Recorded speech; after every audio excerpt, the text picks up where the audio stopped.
अस्सलाम वालेकुम स्टूडेंट्स। आज हम होम्योस्टेसिस चैप्टर के अंदर ये टॉपिक पढ़ेंगे osmotic adjustment in plants. Plants यानी कि कैसे अपने अंदर वाटर और सॉल्यूट्स को बैलेंस करते हैं वो पढ़ेंगे।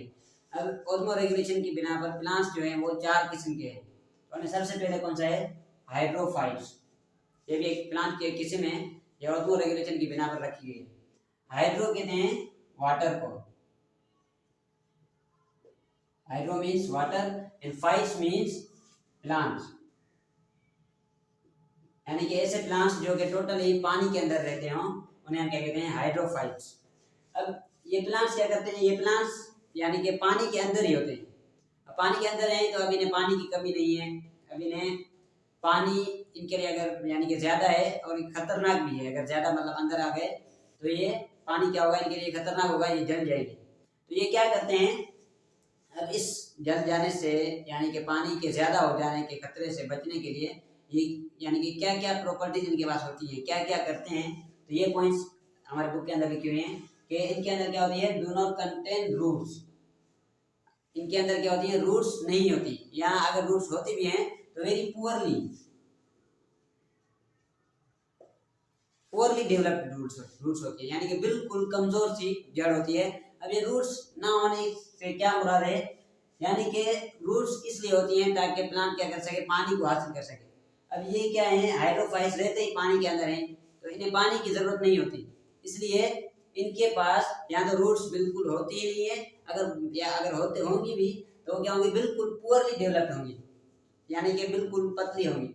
और क्या होता है? ये इनके पास ब्रॉड लीव्स होते हैं, यानी कि इनके जो पत्ते होते हैं वो चौड़े होते हैं। चौड़े क्यों होते हैं? अब चौड़े करने का भी यानी कि इनका एक मकसद है कि ताकि अब इनके अंदर पानी ज़्यादा है, जब पानी इनके अंदर ज़्यादा है तो वो पानी, जैसे ये लीफ है यानी कि अब बढ़ गया, पहले इतना होगा यानी कि अब ये बढ़ गया। अब जब ज़्यादा प्लांट ब्रॉड लीव्स होंगे यानी कि चौड़े लीव्स होंगे तो क्या होगा? इनसे इनके अंदर जो स्टोमेटा होते हैं उनमें से पानी निकलेगा। अब जब ज्यादा होंगे तो ज्यादा इंस्ट्रूमेंट होंगे, ज्यादा पानी बाहर चला जाएगा, यानी कि पानी इनके अंदर जो ज्यादा था वो यहाँ से ज्यादा अमाउंट के अंदर, हाई अमाउंट के अंदर यहाँ से ट्रांसपायरेशन होकर निकल जाएगा, यानी कि बुखारात की फॉर्म में पानी यहाँ से निकल जाता है। अगर ज्यादा मोटे यानी कि चौड़े लीव्स होंगे तो ज्यादा पानी यहाँ से निकल जाएगा, इसलिए इनके अंदर क्या होते हैं? ब्रॉड लीव्स होते हैं, यानी कि चौड़े लीव्स होते हैं। एग्जाम्पल के तौर पे कौन कौन से हैं? वाटर लिली हो गया या हाइड्रिला हो गया, ये एग्जाम्पल्स हैं जो कि यानी कि पूरे के पूरे पानी के अंदर ही रहते हैं।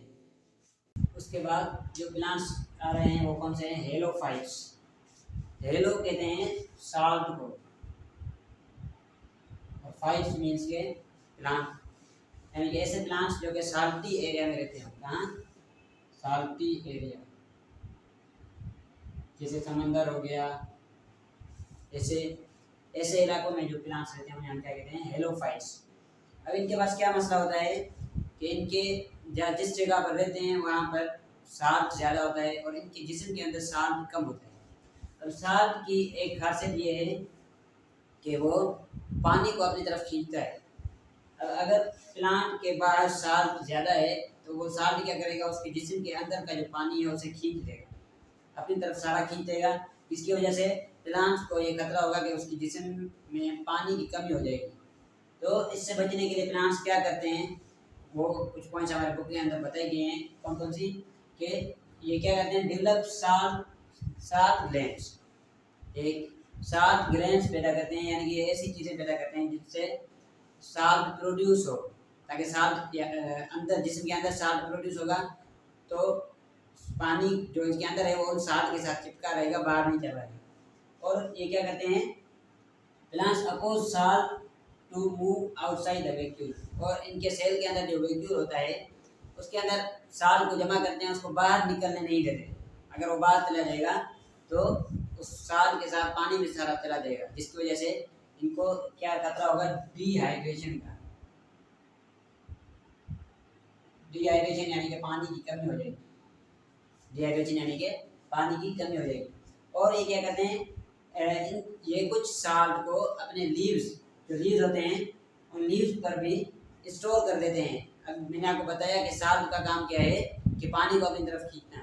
अब हवा के अंदर भी जो पानी होगा, जो बुखार की फॉर्म में उड़ रहा होता है हवा के साथ, उससे भी जो लीव्स के अंदर साफ लगा होता है उस पानी को भी अपनी तरफ खींचते हैं, जिसकी वजह से इनके अंदर जो पानी कम होने का खतरा है वो तो उनसे बच जाते हैं और पानी जो है वो नॉर्मल कंडीशन के अंदर ही रहता है। उसके बाद कौन से हमारे बुक के अंदर जो बताया गया है वो क्या है, मीजोफाइट्स। मीजोफाइट्स अब ऐसे प्लांट्स होते हैं जो कि ऐसी जगह पर रहते हैं जहाँ पर पानी मतलब होता है, जैसे हमारे साथ जो प्लांट्स रहते हैं उन प्लांट्स की बात हो रही है। तो जो मॉडरेट वाटर कंटेंट सॉइल के अंदर रहते हैं, यानी कि ऐसी मिट्टी जिसके अंदर पानी थोड़ा थोड़ा बहुत पाया जाता हो, तो उस मिट्टी के अंदर जो प्लांट्स पैदा होते हैं उन्हें हम क्या कहते हैं, मीजोफाइट्स। अब इनके अंदर इनकी क्या क्या कैरेक्टरिस्टिक्स हैं, तो they have developed root which do not grow very deep. इनके पास यानी कि रूट्स मतलब अच्छी खासी होती हैं लेकिन ज़्यादा गहरी नहीं होती। ज़्यादा गहरी इसलिए नहीं होती क्योंकि इनके पास वाटर है, सॉइल के अंदर वाटर है। अगर गहरी होंगी तो दूर से पानी खींचना पड़ता है, क्योंकि इनके पास पानी मिट्टी के अंदर मौजूद है, इसलिए इनकी जो रूट्स हैं वो क्या है, नीचे गहरी नहीं है और मतलब फैली हो सकती हैं लेकिन गहरी बिल्कुल नहीं होती। Very deep, do not grow very deep, यानी कि बिल्कुल गहरी नहीं होती। और कह रहे हैं कि इनके जो लीव्स होते हैं वो क्या होते हैं, मॉडरेट साइज के होते हैं, यानी कि ना ही बिल्कुल बड़े ना ही बिल्कुल छोटे। क्योंकि हमने अभी जो हमने हाइड्रोफाइट्स पढ़े उनके अंदर क्या पढ़ा, तो उनके लीव्स क्या होते हैं, बिल्कुल बड़े होते हैं। जब बड़े लीव्स होते हैं तो ट्रांसपायरेशन का खतरा ज़्यादा हो जाता है। तो इनके पास पानी यानी कि मॉडरेट अमाउंट के अंदर है, इसलिए इनके जो लीव्स होते हैं वो भी क्या होते हैं, मॉडरेट, यानी कि ना ही बिल्कुल बड़े होते हैं ना बिल्कुल छोटे होते हैं, ताकि जब ट्रांसपायरेशन की ज़रूरत हो तभी ट्रांसपायरेशन हो सके। जब यानी कि पानी एक्स्ट्रा होता है तब वो ट्रांसपायरेशन करते हैं।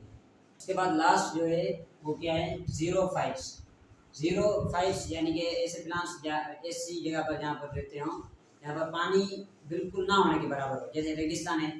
तो जब जो रेगिस्तान वगैरह में जो प्लांट्स रहते हैं जहाँ पर पानी वगैरह कम होता है, उन प्लांट्स को हम क्या कहते हैं, ज़ीरोफाइट्स। अब ये उनको क्या खतरा है कि उनके पास पानी बिल्कुल कम है, तो जो भी थोड़ा थोड़ा पानी उनको मिलता है तो वो स्टोर करके रखते हैं। तो वो कौन कौन सी उनके अंदर खासियत होती हैं, वो उनके अंदर क्या होती है, डीप रूट्स होती हैं। हमने जो भी पढ़ा उनके अंदर डीप रूट्स नहीं थी, उनके अंदर क्या थी, रूट्स जो थी वो बिल्कुल यानी कि पुअरली डेवलप थी। उनके अंदर रूट्स डीप रूट इसलिए होती है ताकि पानी जो दूर दूर तक है, यानी कि गहरे से गहरा, इनकी क्या होती है, डीप गहरी रूट्स होती हैं, यानी कि नीचे से बिल्कुल से पानी को ये खींच सके, एब्जॉर्ब कर सके। और क्या होती है, क्यूटिकल्स होती है, यानी कि ये इनकी जो बाहर लेयर होती है, बाहर की जो लेयर होती है स्टेम वगैरह की, तो इस स्टेम की लेयर को हम क्या कहते हैं, इनके ऊपर एक यानी कि लेयर चढ़ी होती है जिसको हम क्या कहते हैं, क्यूटिकल्स कहते हैं। वो क्या करती है, वो पानी को यहाँ से निकलने से रोकती है। यानी कि अगर पानी मिसाल के तौर पर ट्रांसपायरेशन जैसे होती है, तो ये ट्रांसपायरेशन प्रोसेस को ये क्यूटिकल्स रोकती हैं, ताकि पानी पहले ही कम है, अगर और भी ट्रांसपायरेशन हो जाएगी सारा पानी चला जाएगा। तो ये क्यूटिकल्स क्या करती हैं, ट्रांसपायरेशन वाले प्रोसेस को और वाटर लॉस होने को रोकती है। और उसके बाद क्या है कि इनके लीव्स जो होते हैं शॉर्ट साइज के होते हैं, और वो लीव्स यानी कि इतने शॉर्ट हो जाते हैं कि वो कांटों की तरह हो जाते हैं। अब ये जो कांटे इनके ऊपर लगे होते हैं, जैसे कैक्टस है, तो कैक्टस के ऊपर ये कांटे लगे होते हैं, ये असल में इनके लीव्स ही होते हैं। ये लीव्स इनको मॉडिफाई करके कांटे की फॉर्म में बना देते हैं, ताकि इनमें से जो ट्रांसपायरेशन का प्रोसेस है वो कम हो सके। अगर ज़्यादा ब्रॉड लीव्स होंगे यानी कि चौड़े लीव्स होंगे तो पानी ट्रांसपायरेट ज़्यादा हो जाएगा, इसलिए ये क्या करते हैं, अपने लीव्स को शॉर्ट कर देते हैं, यानी कांटों की फॉर्म में तब्दील कर देते हैं। तो कह रहे हैं कि some plants have parenchyma cells, कुछ के अंदर पेरेंकाइमा सेल्स होते हैं। अब ये पेरेंकाइमा सेल्स क्या होते हैं, ऐसे सेल्स जिनके अंदर पानी जो है वो स्टोर हो सके। अब ये उन सेल्स के अंदर पानी को जमा करके रखते हैं, और वो वही पानी को मतलब ये, अब वो पानी क्या होता है, लिक्विड की फॉर्म में होता है, तो उसको थोड़ा सा यानी कि गाढ़ा करते हैं, जैसे शेड गाढ़ी होती है, ऐसे इसको गाढ़ा करके रखते हैं। जैसे कैक्टस को अगर हम काटेंगे तो उनके अंदर से दूध की तरह पानी निकलेगा, तो वो वही वाटर होता है जो कि ज़मीन से लेते हैं और उसे यानी कि गाढ़ा करके अपनी तरफ स्टोर कर लेते हैं, ताकि वो ट्रांसपायरेट ना हो सके। तो ये मतलब कुछ कैरेक्टरिस्टिक्स थी उनकी, कि कैसे प्लांट्स जो है वो अलग अलग कंडीशंस के अंदर, अलग अलग इन्वायरमेंट के अंदर रहते हैं। तो ये उम्मीद करते हैं कि आपको समझ आ गया होगा इंशाल्लाह।